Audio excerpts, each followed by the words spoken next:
You got to rest. I know. Don't be so hard on yourself. If you want to be the best. You don't rest. The best don't rest. Don't mess with the best because the best don't rest. Boing.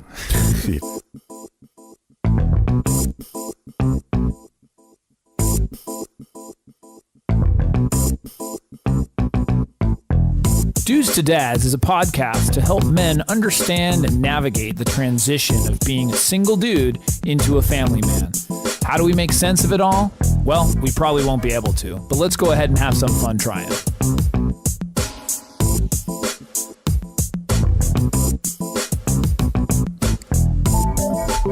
And we're back. I'm Jason Kreidman. I'm Alan Bush. And this is Dudes to Dads. Yes. What's going on, Alan? Another week. Another day, another dollar. I was just thinking that same thing. Maybe it was the tone in our voices. Yeah. And the fact that it's late. As always. Yeah, but that's good. I still feel good. Never rest. That's right. We were talking about that earlier. The best never rest. I don't know how we do it, but we do. Mm-hmm. We have so many other things going on, but it doesn't matter because the podcast is essential to our being. The fiber. It better be the number one thing in our lives. Nah, just kidding. Behind family. Yeah. Kids. Friends. Family, relationships. But it's still very important. It is. And if you want to know how important it is, go to dudestodads.com. That's right. Right. Twitter, @dudestodads. That's right. Podcast, @dudestodads.com is our email. Please send us feedback. If you have show ideas. Yeah. Or you want to hire one of us. Right. I do speaking now. Yeah. I've been started to do that. That's right. On the topic of dads, fathering. Yeah. And then also you help people with their podcasts. Yeah, I do. That's really cool. Yeah, I can help you build whatever you're looking for. That's cool. Yeah. Audio, sound, all kinds of stuff. Sure. How do they reach you? Alan H. Bush is my Twitter handle. It's probably the easiest way to That's get your personal Yeah. one. Well, you can always write to podcast at Dudes and Dads and just say, hey, I want to talk to that guy. That's true. The guy with the cool voice. The guy with the voice. And the other guy. We both have cool voices. What are you talking about? No, well, I do know that you turn your mic up and change the velocity just so that I have a pitch thing. That's because you're the sound guy. You're able to do that. It's not your real voice. Yeah. It can't be. I sound like Minnie Mouse normally. Yeah, it can't be your real voice. It's just so powerful. So today's episode, we're not doing the segments as we have done the last couple, using the 7 C's. Yeah. As I've come up with. Yeah. Just profound thing about fatherhood. This is another C. And this C is called character. Character. Very, very important that fathers display character in order to teach character. Yeah. So overall, I guess leading by example. Right. Yeah, exactly. That's kind of the gist of what we're talking about. Right. But want to start out with a quote.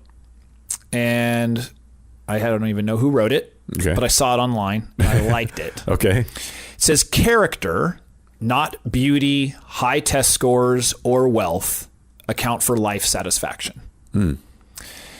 That's pretty powerful. Sure. And kind of goes along with what we're talking about of how important character is.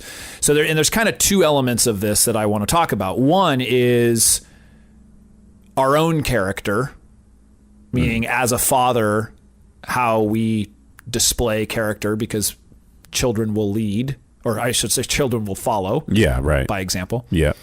The other is how to develop good character for your kids. And they kind of go hand in hand. Yeah. So I was looking at this topic, and because it's a really important one for me to understand. I as a father, we all want to develop kids with good character. Sure. And what does that mean? Well, they're moral, they help other people, community, they're honest, they're, all kinds of stuff that you may put on as values for character. Yeah. I think every dad wants that for their child, even if they may not display all those themselves. Of course, yeah. You oftentimes, want better for your children. A lot of times, that could be somebody who's even incarcerated could say, you know what, I don't want this for my kid. I want my kid to be better. Somebody who's doing crime, whatever, or somebody who's doing something wonderful. They want, like you said, sometimes they want their kid to be better than they were. Yeah, so there's a book, Dr. Helen Leggett. I don't know if I'm pronouncing this correct. It was written in 1999, but I came across this, and it was Parents, Kids, and Character, 21 Strategies to Help Your Children Develop Good Character. And I'm reading these, and I love it. I saw this, wanted to share this. This is a great list and a great topic because it really does hone in on how to develop good character for your kids. And it also involves you. Okay. So I want to go down this list. Props to Miss Leggett, if I'm hopefully pronouncing it correctly.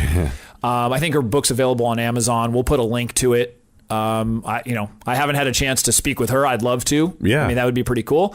But I saw this list and just really thought that it resonated with what we're talking about. So I wanted to kind of go down the list. We'll talk a little bit about each one and get some feedback. So the first one is model good character in the home, which kind of makes sense. Yeah. You know, if you are expecting your children to have good character, you have to model that as well. Would you think that you had that in your home?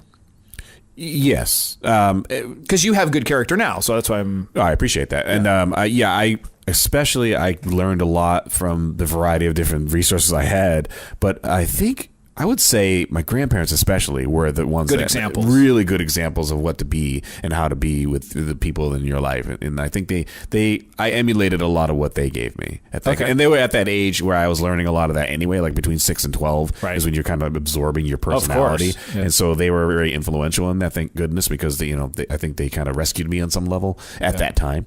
And both of them upstanding, wonderful people, and the character comes out no matter who you talk to that knows them. So say the same thing. Right. Yeah. No, that's cool. Yeah. That's cool. So, and these are really important that as a father, we do these things and model the behavior. And so all of these are action items, if you will, to help develop your child's character, because I think that's what we all want. So the second thing is be clear about your values. So whatever your values are, and I think we're talking about positive ones. Sure. You want to make sure you're clear about them. This is really important to me. This is why. And you want to share that with your child.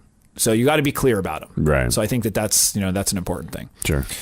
Third one, show respect for your spouse, your children, and other family members. Yeah. That one is really important. Absolutely. Not that all these are. I'm going to say No, really but that's important. one of those that you could see it, like it's very tangible and palpable. Yeah. You can actually taste that when they're being disrespectful. Well, your children, especially, let's give an example. If you have a son, there is no question that he watches how you treat your wife. Yes. I mean, just that's a given. Yeah. He sees, are you nice? Are you loving? Versus do you put her down? Are you sarcastic? Do you make her the brunt of your jokes? I mean, how are you doing it? That is most likely how he's going to treat a woman later in life. Yeah. I would totally agree with that. And then same thing with how you're treating your kids. I mean, they're looking at this and going, okay, well, how does dad treat me? This is the same way I'm going to treat my kids. I mean, some don't. Obviously, they break a pattern if you're bad, and that when they grow up, they don't want to be like their right. But and I've seen this even with people at work, where it's like there's a long-standing thing about like you're on an interview and you're at the lunch. You watch how the person treats the staff. The wait staff. Yeah. That says a lot about how somebody is. And I've done that with friends too, and I prefer obviously to be around friends who treat other people really well. Yeah. And if I notice that just somebody's not friendly to other people, it's going to be a short relationship. I agree. It's a very low tolerance for me. Yeah. Oh yeah. Especially disrespectful. It's one thing to not be overly polite, right? But it's another thing to be completely disrespectful. Yeah. So showing respect, I mean, especially for your spouse, your child, and another family is really important. Yeah. Number 4, model and teach your children good manners. So, which we do. That's, in fact, I think I told you I said it on a different episode, we have the family rules. Yep. One of the family rules is say please and thank you. Yep. That's just that's the rule. Say please and thank you. That's kind of where it starts with manners, you know? Yeah. I mean, there's like cotillion class and those kinds of things. Right. Which fork to use with which thing. Yeah, well, my father says that too. He always emphasizes that manners will get you anywhere in life, son. Yeah. Like it'll get you there because if you know what to do at certain social situations. Well, it's funny too, when you have a child that has good manners, it's like they stand out. It's so funny when a person will point it out, especially when your children are really young, so polite. And they have like the little, like, especially like a small voice, like, thank you. Thanks, ma'am. Yeah. I mean, people just love that. Yeah. Yeah. They really love it. And so it is really important, I think, to teach the child good manners. Firm handshake is the other one. That is good. That is good. That's one of those things that I learned early on, and like, oh, look at that grip on that guy. Firm handshake. Give it a little firm manners. handshake. Not too squeezed, not cross. That's so great. That's a gem right there. Number 5, we've talked about this one. Have family meals together without the television as often as possible. Yeah. Huge one. Right. Very, very important. I was lucky to have that growing up. It's a huge part of my life, that having a meal together. Some families, it is very difficult to do that. Right. Just with timing and activities. I might suggest do less activities. Oh, right. Yeah. Yeah. Or try to do activities that are on similar times so that you can have that time. But it's really, really important to have those meals together, not only to teach them character, but we've also said stay away from substances. Right, there's other huge benefits of keeping the family or having the family together at dinner time. Didn't we talk about statistics that correlate huge. with that? Like, drug usage and all. I think it was one of the interviews we said that there was actually some correlation. Our addiction interview. Yeah, that's right. That's right. Yeah. Well, there's a correlation between addiction and people who don't eat with their family. Absolutely. That's crazy. Yeah, no, it gives you, I mean, it's that sense of, whether it's security and support around you to do that. So that's an important one. Yeah. Number 7, get actively involved in your children's school life, both at school and at home. So that's helping with homework, get involved with the school. I've had an opportunity to, once in a while to volunteer in the child's class. So cool. Yeah. It's just great to see them in that environment and to see, one, how much the teachers have to do. Oh, right. To, herd cats. Yeah. Especially when they're in kindergarten. It's like, wow, how do they do this? Props to all the teachers out there. Yeah, exactly. I mean, especially the ones that are, I'm sure the older ones are not easy. No, but little rugrats. I have trouble with 1 or 2. Yeah. They've got 20 to 30. Yeah. It's crazy. Yeah. And so you do get an appreciation for teachers when you go to the school and you look at that of what it is that they deal with. But that's important, just, to get involved, know the kids, which I think was another one farther down, but knowing the kids that your child is around is a huge one, but we'll talk about that. Number 8, don't provide your children access to alcohol or drugs. Kind of a given. Well, not really. I mean, you mean like just not access it at all? Like not something that you give it to them, that one just have it available in front of them? Yeah, I mean, that one's maybe up for interpretation, but, don't providing your children access. So a lot of people will say, well, I'd rather my child drink, when they get to a certain age. Yeah, I've often heard, I'd rather have them drink with me than drink outside. So I think, you have to know your own child. And obviously abstinence is, that's a great thing. Yeah. The reality of it, you have to evaluate, for your family and your situation. So then you have to kind of figure that one out. Sure. But, according to this person, Dr. Leggett, you're wanting to, don't provide them access to that. You don't need to be your child's smoking buddy. Right. Yeah. You know what I'm saying? That makes sense. Yeah. If that's what you're into. Sure. Number 9, plan family service project or civic activities. Okay. So I think that's helping the community. Gotcha. So going out there, philanthropic almost. Yes. Yeah. Helping the community. And that's a really important one for teaching the children about the community. Sure. And then how they interact. So that's a good... Giving back. Yeah. It's a good peg for relationships too. And I think about that. Not so much the community, but how you are with each other in the house might be different than how you both react outside of the house. I remember my parents often saying that they wish they would have done more of that. Oh, really? Yeah, more, because we did so many things as a family. We had a really tight family and we did this and that. But I remember my parents, and especially my mom, saying like, you know what, I wish as a parent I would have done this. And that was the one thing, was more community service or things. Cause I don't recall as, being involved in too much of that. Right. And, some people do it through their religious organization. Other people do it through school or community, whatever.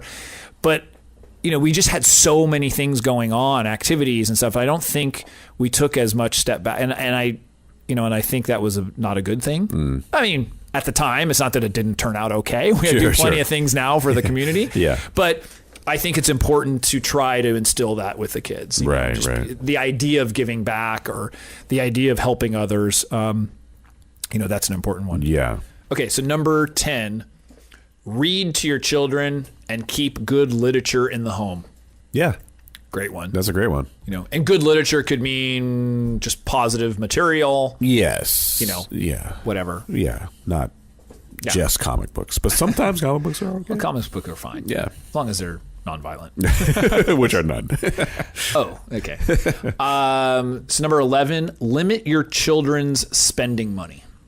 Okay. I think that's teaching them the value of the dollar. Yeah. That they don't get everything that they want. Right. Some children grow up with that.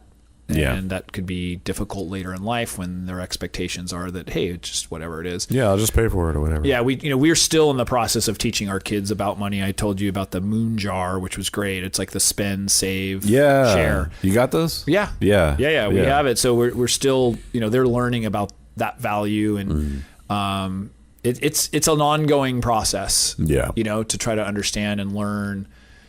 Things cost money, Right, yeah. Do you have enough for that? Yeah. Well, I guess we can't get it right now. Yeah. Maybe save up and maybe we can get that later. And learning that. So number 12, discuss the holidays and their meanings. Mm-hmm.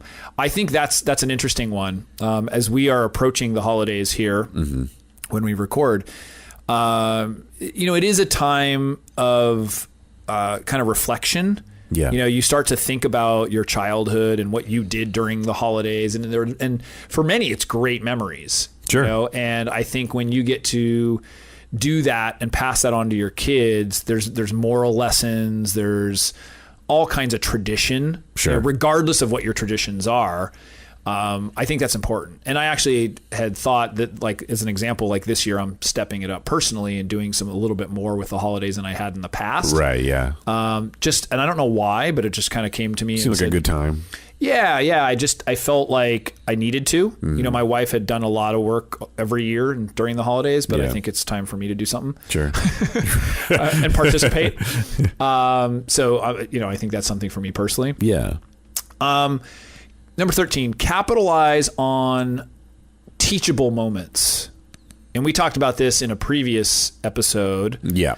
About not every moment has to be teachable. Sure. Because that can get exhausting. Yeah. When everything's annoying. Yeah. Oh, another teachable moment. Yeah. Another lesson. Thanks. Yeah. And your kids don't want to hear that all the time too. Right. But you do want to capitalize on those big ones where there are moments of teaching and you have an opportunity to do that.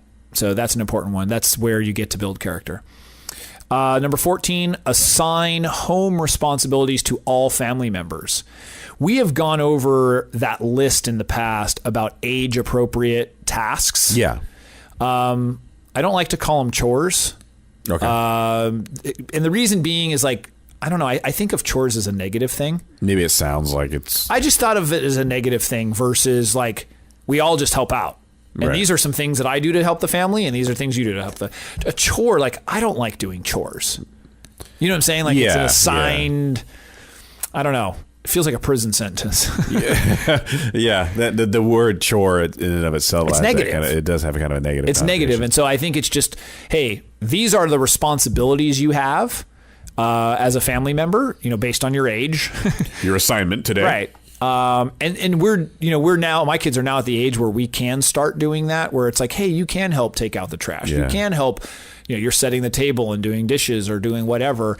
And they're taking to it well, for the most part, because we're talking about it as a family, and they also see us doing it, right. You can't do it.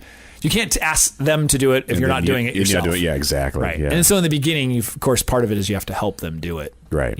Which is always sometimes. So task, Would that be a better word? Responsibilities. Responsibility. I think the word responsibility You is owe good. it to society to take out the garbage.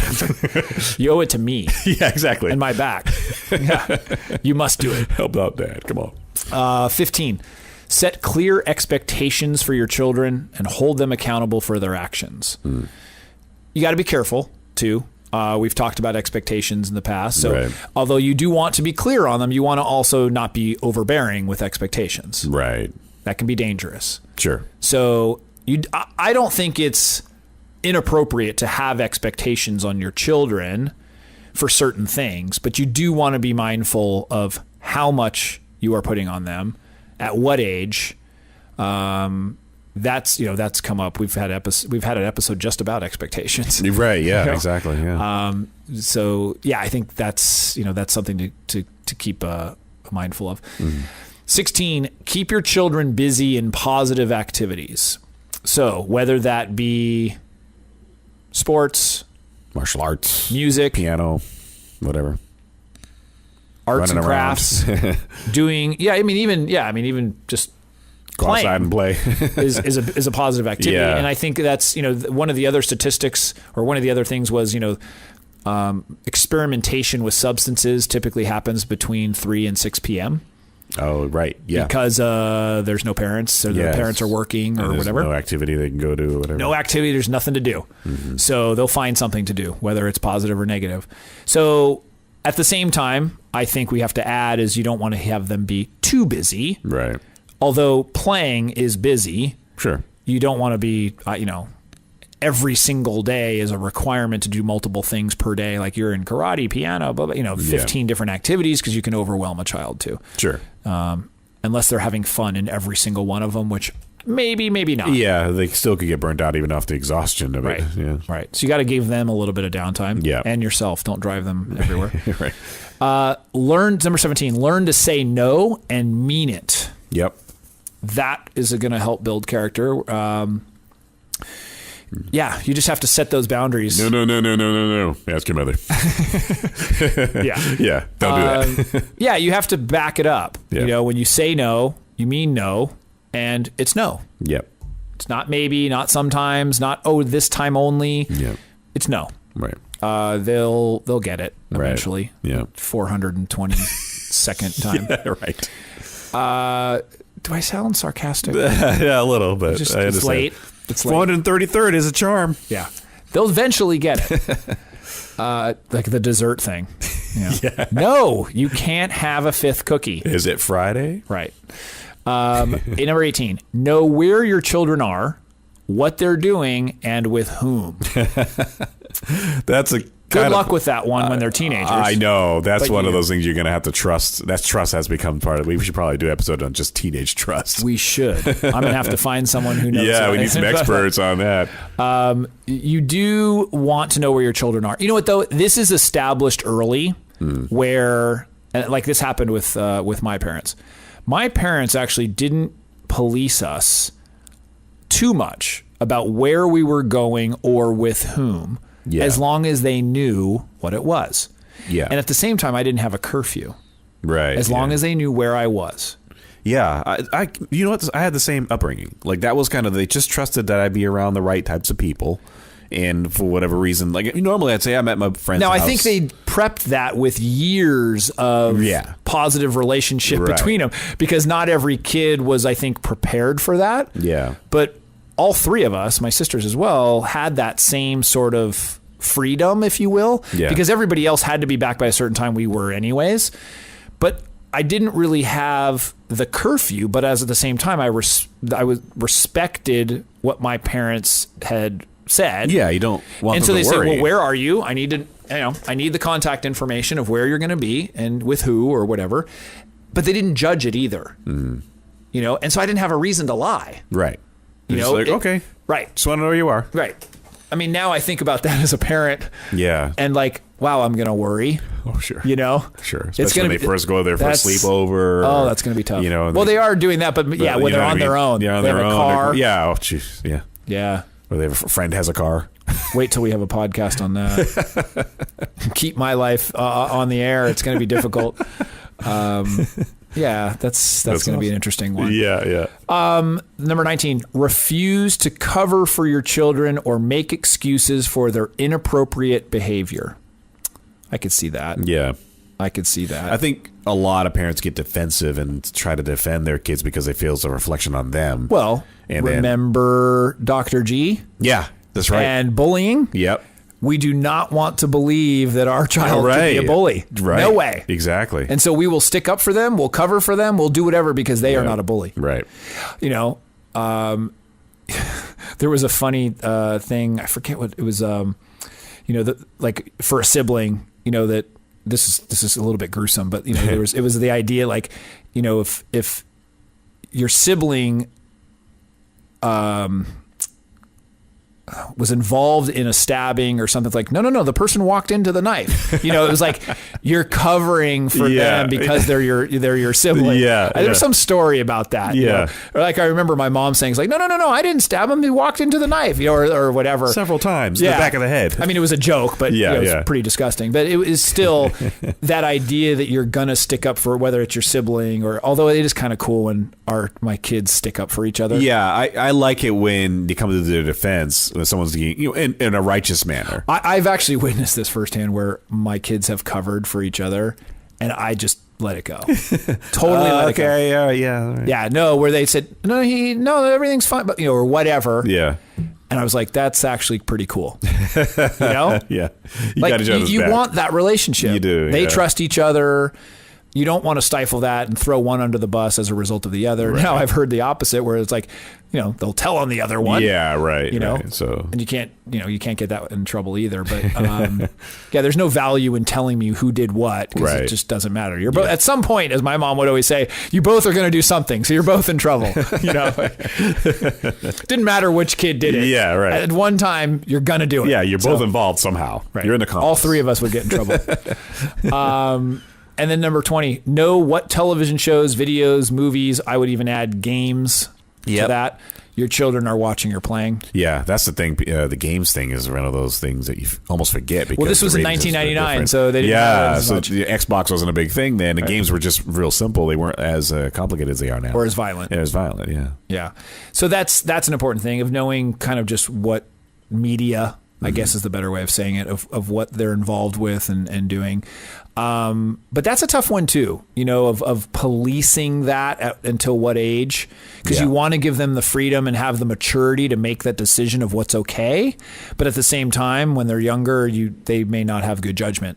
Yeah. You know? I know I was exposed to at least curse word type, rated R type movies early on because my grandparents had like HBO and Cinemax, and I'd just stay up. Right. You know, and watch some crazy stuff. And I just understood that that's not how you behave normally. It's just a movie, and I get it. And my household wasn't like that, so therefore it's just fictional. And so I had enough common sense. But I wondered, somebody had to teach you that. I don't know. I think I just kind of understood that part of it. Like because my grandparents gave me that freedom, that I just didn't really have to worry about it. But you know, that was me. Right. Yeah, I was a different type of kid. So I was strange. I was a strange boy. No, but that makes sense. Yeah. I agree. I had exposure to things that maybe other kids were not exposed to, but didn't affect me in a negative way. Right. That's like you just kind of understood that's what that was. It was almost like allowing to be mature. Yeah. And it being actually, you know, saying, well, this is really not a big deal. Yeah. You know, and that could be going to an adult show in Las Vegas. I remember as a kid, you know, we would go to these adult shows and it was like, hey, this is what the adults do. You're going to come along. There's going to see things, you know, and it was just made okay. Like it wasn't, a lot of things just weren't as big of a deal. Yeah. And so I didn't make it a big deal. Yeah. I would watch like stand-up comedy with, you know, Richard Pryor or, you know, people were just swearing a lot and saying all these words. I'm like, okay, you know, I'm not going to use that in front of them. It's interesting because now I think about it, it's like I'm probably way more protective of what my kids see than my parents were. Yeah. You know, just based on being conservative about it. Sure. I don't know whether that's good or bad. Well, and they're still at that kind of really young age. So it's like when they hit 10 or 11, it might be a different story. But who knows? But bottom line is you want to know what they're watching. Sure. I don't want to go too far on a tangent. No, I think it's important though. Yeah. What they're watching, what they're playing, etc. And then the last was number 21. Remember that you are the adult. However, I'm going to comment on that one. You are the adult, so this whole thing is about leading by example. Sure. But being the adult is one thing, but you also have to be respectful of your child. Yeah. That they don't want to always or need to always be treated as a child, or a subordinate, a subordinate, or it's lower than you. And especially when you're talking about things is when you're not an equal per se. Right. But you are often treating them, maybe it should say, you're the adult, but treating them with respect. Yeah. Like, don't pull the adult card just because I said so. Right. Yeah. I can't stand that. Although, once in a while. Sometimes you got a strong arm. I know what's good for you. Set them up with a jab, make sure they understand their place. Trust me, kid. I know what's good for you. Yeah, I've been there, kid. Trust me. Right. Well, sometimes you do.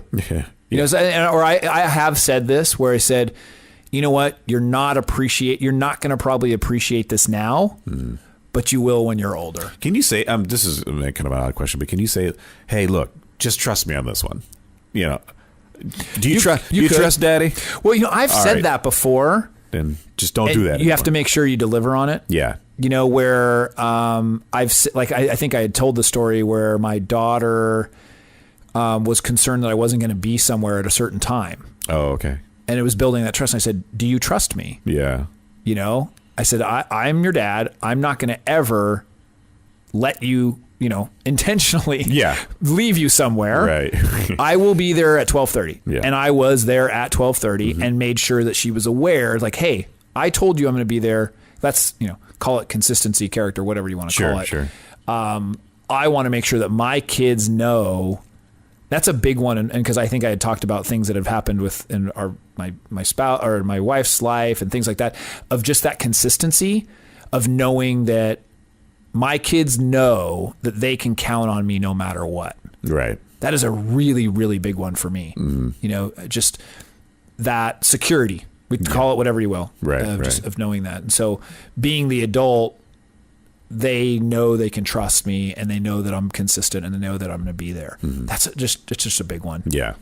I felt that as a kid, and that security was really comforting. And so I know that, versus I know other people who didn't feel that way. Right. And it affects you, it affects you into your adulthood. So, yeah. So that's the list from Parents, Kids, and Character, 21 Strategies to Help Your Children Develop Good Character, which we will link. There are some other resources I will post as well. There's another one I found, 100 Activities to Build Character. Okay. So we just had 21. Yeah, we can't read them all. This was 100. It was from momentsaday.com, and so I'll put that on the website. And then also imom.com. Hi, Mom. It's a graphic, the ABCs of good character. Okay. And so it goes through the whole alphabet and talks about each letter and things that are relevant to good character. Sponsored by the letter C. Absolutely. Well, no, it's like E is empathetic, F is forgiving. Yeah, it has a little description for each one. It's actually a pretty cool little graphic. So I'll put that on there as well. So, bottom line, character. Yeah. You as a father, we want to lead by example. We need to lead by example. If you want to teach your kids to have good character, you've got to do that yourself. Yeah. And then also some tips, obviously, in order to do that. Yeah. So, any final words? No, that was really great. Really extensive and good knowledge drop. Any feedback, you can email us, podcast@dudestodads.com, Twitter @dudestodads. Be sure to follow us. Yeah. And go to iTunes and or Stitcher. That's right. And whatever your podcatcher of choice is, but iTunes and Stitcher in particular, because that's where we are. Use those and give us some ratings, 5 stars preferably, and leave some comments if you like. If not, just say thanks. Go about your merry way. Awesome. So with that, Alan, have another great week. You do the same. And we will see you. See ya.